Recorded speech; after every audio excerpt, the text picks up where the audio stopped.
Hello my dear student मैं हूं हार्दिक बरवालिया और हम सीख रहे थे क्लास 10 का मैथ्स। स्टूडेंट, तो हम सीख रहे थे क्लास 10 में चैप्टर नंबर 9 और उसमें हम सीख रहे थे एक्सरसाइज 9.1 और उसका आज हम सीखने वाले हैं question number 5।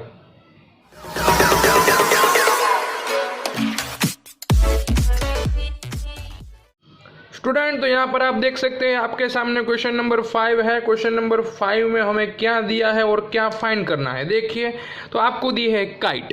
Kite is flying at the height of 60 metre above the ground, यानी कि ग्राउंड से ऊपर स्ट्रेट 60 मीटर पे क्या है, एक काइट है।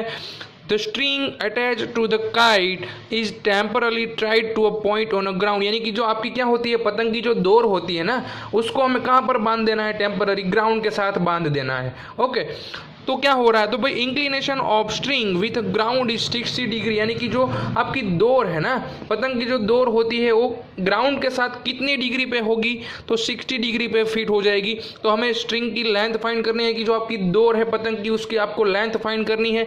हमें एज्यूमिंग कर लेना है कि that is no slang is a string, यानी कि आपकी स्ट्रिंग जो आपकी डोर है ना वो एकदम क्या है, स्ट्रेट है, उसमें कोई भी बीच में गैप पड़ नहीं रहा है। ओके, तो यहाँ पर सपोज हम क्या कर रहे हैं, यहाँ पर एक आपकी काइट है, सिंपल सा मैंने बना दी है एक छोटी सी काइट, आपको दिख रही है। तो काइट बना दी है, तो काइट की स्ट्रेट हाइट हमें पता है कि हमारा ग्राउंड जो है, ग्राउंड से हमारी काइट कितनी ऊपर है वो मुझे पता है। सपोज यहाँ पर है आपकी काइट और यहाँ पर ग्राउंड से उसका डिस्टेंस मुझे पता है 60 मीटर, सिंपल है। तो मैं यहाँ उसकी डोर जो होगी ना, उसको मैं यहाँ ग्राउंड के साथ में ऐसे बांध दूंगा कि यहाँ पर कितने डिग्री का एंगल बन जाएगा, 60 डिग्री का एंगल बन जाएगा। तो मुझे क्या फाइंड करना है, तो जो डोर है हमारी स्ट्रिंग है उसकी क्या फाइंड करनी है, हमें लेंथ फाइंड करनी है। मैंने क्वेश्चन मार्क लगा दिया है। तो हम यहाँ पर ट्राइंगल एज्यूम कर लेंगे ए, बी और सी। तो चलिए यहाँ पर पहले जो डेटा दिया है उसको हम लिख देते हैं। तो हमारा ए सी यानी क्या है, जो हमें फाइंड करना है वो ए सी यानी लेंथ ऑफ स्ट्रिंग। ओके, जो हमें फाइंड करना है सिंपल सा है, आपको समझ में आ ही गया होगा।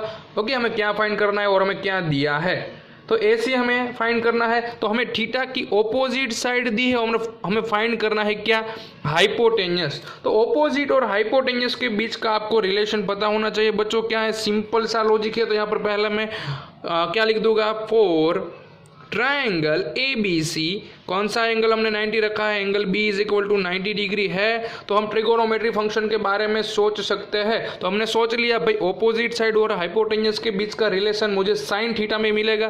तो यहाँ पर मैं लिख दूंगा sine theta is equal to opposite side, तो डायरेक्टली यहाँ पर ट्राइंगल में जो साइड होगी वही मैं लिख दूंगा AB और अपॉन में हाइपोटेन्यस AC डायरेक्टली। ओके, तो यहाँ पर साइन कोस और टेन का यूज करना है, आपने देख लिया होगा। आगे हमने 4 सम किए उसमें भी साइन कोस और टेन। अगर आपको 3 के फॉर्मूला पता है तो आपका चैप्टर पूरा इजी हो जाएगा। तो साइन यहाँ पर थीटा क्या पुट करेंगे, हमारे पास है 60 डिग्री, ए बी हमारे पास है 60 मीटर और हमें फाइंड करना है AC। सिंपल सा फंडा है। तो अब यहाँ पर हम क्या कर देंगे, वैल्यू पुट कर देंगे किसकी, साइन 60 की, तो हो जाएगा √3/2। ओके, और 60/AC। अब मैंने आपको बोला था, अगली वीडियो में बोला था, क्या बोला था कि भाई आपको जो भी टर्म फाइंड करना है ना ऊपर होना चाहिए। यहाँ पर AC डिवाइड में है तो हम क्या कर देंगे, दोनों साइड इन्वर्स कर देते हैं। तो यहाँ पर क्या हो जाएगा, देयरफॉर कर दीजिए यहाँ पर सभी जगह पे। तो यहाँ पर हो जाएगा 2/√3 और यहाँ पर इन्वर्स करेंगे तो AC/60। देख लीजिए ऊपर आ गया, जो हमें फाइंड करना है वो सिंपल। तो अब क्या होगा, तो 60 मल्टीप्लाई में चला जाएगा। तो यहाँ पर आप देख सकते हैं 60 को यहाँ पर मैं 2 के साथ मल्टीप्लाई में ले जाऊँगा तो 2 × 60 हो जाएगा और डिवाइड में हो जाएगा √3 इज इक्वल टू AC हो गया। भाई बच्चों, अब हमारा फाइनल आंसर हो गया है, लेकिन यहाँ पर डिवाइड में इरेशनल नंबर मिल रहा है मुझे। तो मुझे क्या करना पड़ेगा, तो यहाँ पर मुझे करना पड़ेगा क्या, रैशनलाइजेशन। ओके, तो यहाँ पर बाजू में मैं लिख देता हूँ AC इज इक्वल टू 2 × 60 है, 62 × 120 कर देते तो भी चलता है, लेकिन यहाँ पर कटिंग होगा लास्ट में। देखिए, तो यहाँ पर √3 से मैंने मल्टीप्लाई और डिवाइड कर दिया, यानी कि मैं रैशनलाइजेशन कर रहा हूँ।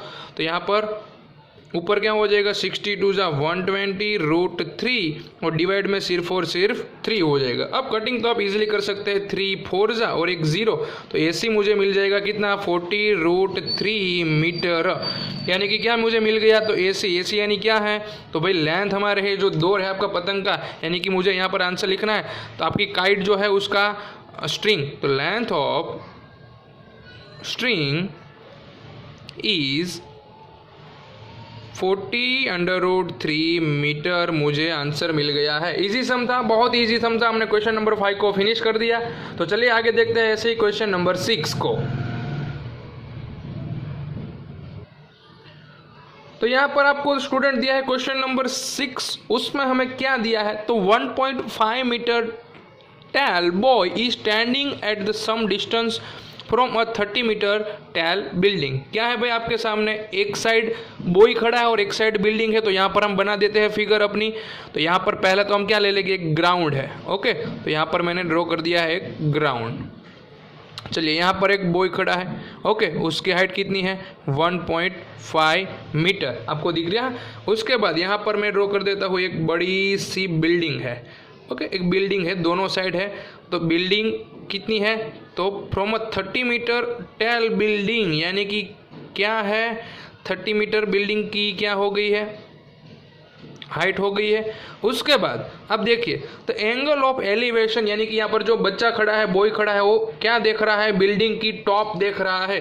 Understand, top of the building increase from 30 to 60 degree as he walk toward a building, यानी कि जो बॉय है ना, वो चलते चलते बिल्डिंग की ओर आ रहा है। तो पहले जहाँ पर वो खड़ा था वहाँ से अगर वो बिल्डिंग देख रहा है बच्चों, तो कितने का एंगल बन रहा है, 30 का। सिंपल सा, तो एंगल यहाँ पर मुझे हॉरिजॉन्टल लाइन ड्रॉ करनी पड़ेगी, और हॉरिजॉन्टल लाइन से मैं ले सकता हूँ एंगल, पहले मुझे 30 डिग्री मिला था। अब बच्चा क्या कर रहा है, तो यहाँ पर जो बच्चा है बॉय, वो चलते चलते आगे आ गया, सपोज यहाँ पर आ गया। अब यहाँ से देख रहा है बिल्डिंग की टॉप को, तो कितने का एंगल बनेगा यहाँ पर हॉरिजॉन्टल लाइन के साथ, 60 डिग्री का। तो मुझे फाइंड क्या करना है, तो find the distance he walk toward a building. तो बिल्डिंग की ओर कितना चल के आया, यानी कि मुझे यहाँ पर लेंथ फाइंड करनी है, यहाँ से लेकर यहाँ तक वो आया चल के, तो कितना डिस्टेंस कट किया है वो हमें फाइंड करना है। तो पहले तो हम नंबरिंग कर देंगे यहाँ पर पूरा का पूरा। देखिए यहाँ पर मैंने दे दिया है ए, उसके बाद यहाँ पर दे दिया है बी, उसके बाद सी, उसके बाद डी, उसके बाद ई, एफ और जी। ओके, सभी को मैंने नंबरिंग कर दिया, यहाँ पर कोई भी अब पॉइंट बाकी नहीं रह गया है। अब जो पॉइंट हमने नंबरिंग किया है ना, और सभी क्या क्या है उसको समझ लेते हैं। तो यहाँ पर देखते हैं, पहले तो हमें ए बी है, ए बी दिया है। ए बी क्या है, पूरा का पूरा ए बी, यानी कि हाइट ऑफ बिल्डिंग। ओके, तो यहाँ पर लिख देता हूँ हाइट ऑफ बिल्डिंग। चलिए उसके बाद लेफ्ट साइड हमें दिया है GD। तो GD इज इक्वल टू, देखिए यहाँ पर GD जितना ही डिस्टेंस कौन सा है, FC है, इज इक्वल टू इतना ही डिस्टेंस यहाँ पर ही है, EB है, आप कोई भी नेम दे सकते हैं। इज इक्वल टू क्या है भाई, ये तो बच्चा है, एक बॉय है, तो यहाँ पर क्या हो जाएगा, हाइट ऑफ बॉय। बॉय की लेंथ, हाइट है कितनी है, 1.5 मीटर ही है, छोटा सा है ना। तो सभी इक्वली है। ओके, तीनों चीजें। अब क्या करना है मुझे, तो अब यहाँ पर देखिए मेरी हॉरिजॉन्टल लाइन तो यहाँ पर आ गई, तो मेरा 90 डिग्री का एंगल भी यहाँ पर ही बनेगा। ट्रायंगल AEF और AEG, वहाँ पर ही मेरे 30 और 60 डिग्री बन रहे हैं। नीचे का तो कुछ काम ही नहीं है, तो मुझे AE चाहिए बच्चों।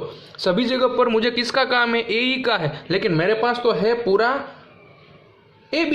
तो यहाँ पर देखिए 1.5 यहाँ पर भी होगा, तो यहाँ पर भी 1.5 ही होगा ना, इतनी लेंथ। तो अगर मुझे AE फाइंड करना है, देख लीजिए, तो मुझे क्या करना पड़ेगा, टोटल जो लेंथ है मेरी AB की, उसमें से नीचे का पार्ट में माइनस कर दूंगा, यानी कि BE को मैं माइनस कर देता हूँ, रिमूव कर देता हूँ। तो देखिए मेरा AB था टोटली 30 मीटर, उसमें से मैंने यहाँ पर से 1.5 हटा दिया, तो इसका माइनस करेंगे आपको आंसर मिलेगा 28.5 मीटर। यानी कि यहाँ पर जो लेंथ है मेरी छोटी सी, वो मुझे मिल गई 28.5 मीटर। इतनी सी लेंथ मुझे यहाँ पर मिल गई। अंडरस्टैंड। और इसी का मुझे काम, क्योंकि मेरा ट्रायंगल यहाँ पर ही बन रहे हैं, ABF बन रहा है और दूसरा AEF और AEG बन रहा है। ओके, तो उसी का मुझे यूज करना है। और मेरा टारगेट क्या है, CD फाइंड करने का। तो भाई CD यानी मुझे क्या मिल जाना चाहिए, G मिल जाना चाहिए। तो मुझे G मिल जाएगा, तो वही हमारा क्या हो गया, CD, यानी कि इतना डिस्टेंस उस बॉय ने कवर किया है। सिंपल। तो पहले तो हम कौन सा ट्राइंगल यहाँ पर लेंगे, तो यहाँ पर मुझे जो बड़ा वाला दिया है AEG उसको लेंगे, उसके बाद AEF को लेंगे। देखिए अभी तक एक ही ट्राइंगल की बात आती थी, अब यहाँ पर दो ट्राइंगल हमें मिलेंगे, 2 डिग्री दी है तो 2 ट्राइंगल एज्यूम करेंगे।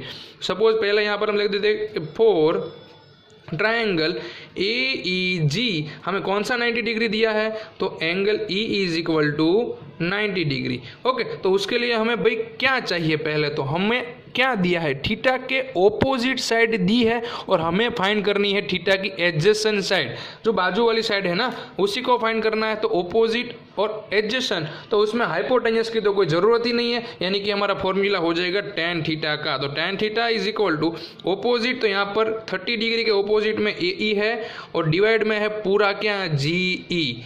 अंडरस्टैंड। चलिए अब वैल्यू पुट करते हैं थीटा की प्लेस पर, यहाँ पर 30 डिग्री पुट कर देते हैं। AE हमारा कितना है 28.5 है, नीचे मेरे पास GE नहीं है। tan 30 की value 1/√3 is equal to 28.5 GE। मैंने आपको बोला था जो मुझे फाइंड करना है वो डिवाइड में है, उसको मुझे ऊपर ही रखना है, तो यहाँ पर रेसिप्रोकल करेगी तो √3 हो जाएगा और यहाँ पर क्या हो जाएगा GE/28.5 हो जाएगा। तो 28.5 को यहाँ पर मल्टीप्लाई में ले लीजिएगा तो मुझे GE का वैल्यू मिल जाएगा कितना 28.5√3 मीटर में है पूरा, यहाँ पर सम तो मीटर ही लग देगी। तो यहाँ पर यानी कि मुझे टोटल डिस्टेंस तो मिल गया, मुझे इतना फाइंड करना है ना, तो इतना पार्ट मैं फाइंड करके टोटल में से मैं माइनस कर दूंगा, EF को फाइंड कर दे। तो EF मुझे कहाँ पर मिलेगा, तो यहाँ पर छोटा ट्राइंगल है 60 डिग्री वाला, उसको हम सॉल्व कर देते हैं तो मुझे EF मिल जाएगा।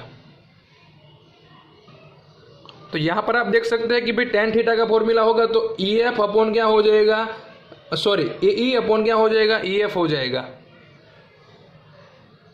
तो यहाँ पर हम लिख देंगे इन ट्रायंगल, हमारा छोटा सा बन गया था AEF, एंगल E हमारा 90 डिग्री है, हमें यूज़ करना है tan थीटा।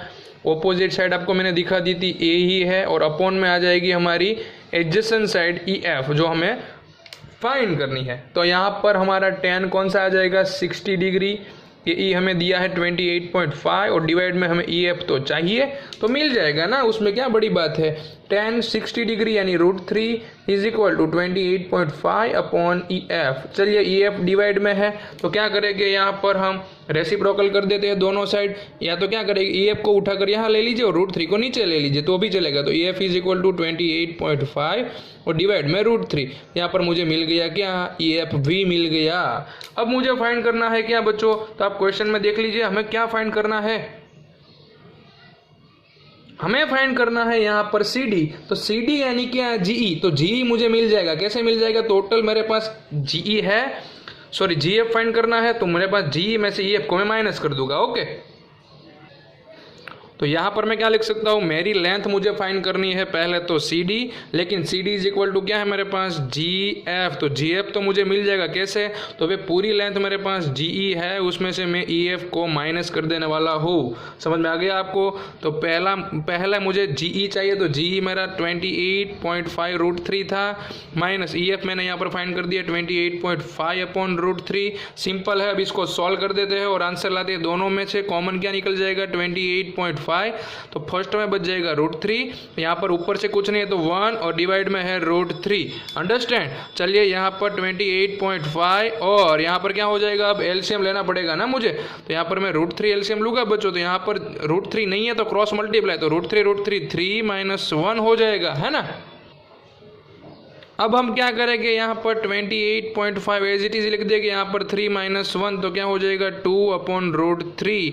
तो 28.5 2 यानी कि 28 2 करेंगे तो 56 और उसमें हाफ ऐड कर देंगे तो 50 क्या हो जाएगा 7 अपॉन में है √3। अब डिवाइड में √3 मुझे पसंद नहीं है, मुझे रेशनलाइज करने के लिए √3 से मल्टीप्लाई और डिवाइड करना पड़ेगा, तो ऊपर मुझे मिल जाएगा 57√3 और डिवाइड में 2 टाइम्स √3 का मल्टीप्लाई यानी सिर्फ 3। अब आप कटिंग भी कर सकते हैं, यहाँ पर 3 के टेबल में 53 बहुत ही ईजी, 19 3 तो मेरा आंसर क्या मिल गया यहाँ पर मुझे 19√3। तो मुझे वर्ड में आंसर यहाँ पर लिख देना है, क्या लिख दूंगा मैं, हैंस या तो देयरफॉर ही वॉक, जो बॉय है ना उसने कितना वॉक किया होगा, तो he walk 19√3 metre towards the building, यानी कि बिल्डिंग की ओर बच्चा कितना चला है, तो कि भाई 19√3 जितना डिस्टेंस उसने कवर किया है। ओके, तो चलिए इस तरह से हमारा क्वेश्चन नंबर 6 फिनिश हो गया है। इसी तरह से हमें 7 8 9 10 अप टू 16 तक सम सीखने हैं, लेकिन दूसरे वीडियो में। तभी तक के लिए गुड बाय।